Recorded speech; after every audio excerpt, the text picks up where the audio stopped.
Hi friends, मी आज खास करून तुमच्यासाठी हा व्हिडिओ बनवला आहे. प्लीज बघा. हे बघा, हे आहे गोंडकतरी. गोंडकतरीचे खडे ना, गोंडकतिरा. गोंडकतिरा. हां, गोंडकतिऱ्याचे खडे. हे बघा, हे असे असतात. हे 5 खडे घ्यायचे आणि पाण्यामध्ये भिजत ठेवायचे. आणि हे सब्जा तर तुम्हाला माहितीच असेल, सगळ्यांच्या घरोघरी वापरतातच उष्णता झाल्यानंतर. आणि हा सब्जा आणि हे गोंडकतिराचे 5 खडे, हे आपण रात्री पाण्यामध्ये 5 ते 6 तास भिजत ठेवायचे. 5 ते 6 तास भिजत ठेवल्यानंतर हे बघा, त्याचं असं हे होतं.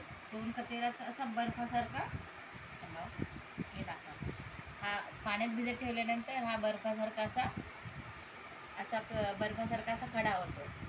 सेम बर्फ. आणि हे सब्जा जेली सारखं. आणि हा सब्जा. तर आता मी बघा, रात्री सब्जा आणि गोंडकतिरा हे भिजत टाकला होता 5-6 तास. त्याच्यानंतर हे असं मिश्रण झालेलं आहे. ह्या मिश्रणामध्ये काळं मीठ आणि लिंबू मिक्स करून ह्याचा सरबत करून प्यायचा. हे आपल्या शरीरातल्या उष्णतेसाठी खूप गुणकारक आहे. शरीरातली उष्णता आपल्या खूप कमी होते आणि खूप छान ह्याचा फरक पडतो. म्हणून तुम्हाला कोणालाही उष्णतेचा जर त्रास होत असेल तर तुम्ही हे करून बघा. गोंडकतिरीचे 5 खडे आणि सब्जा 5-6 तास भिजत ठेवायचा. आणि सकाळी उठल्यानंतर त्याच्यामध्ये काळं मीठ, हे बघा मी इथे घेतलंय, हे मी तुम्हाला प्रत्यक्षात करूनच दाखवते आता. हाडं मजबूत होतात. हां, ह्याने हाडं पण, बोला ना तुम्ही पण, ह्याने हाडं मजबूत होतात. हे बघा, मी तुम्हाला करूनच दाखवते प्रत्यक्षात.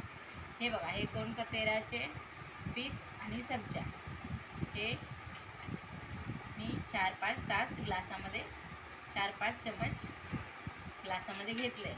ह्याच्यामध्ये मी थोडंसं पाणी वाढवलं. आणि हे बघा, हा लिंबू आहे. हा लिंबाचा रस यात मिक्स केला. लिंबाचा रस मिक्स केला आणि त्याच्यामध्ये हे मी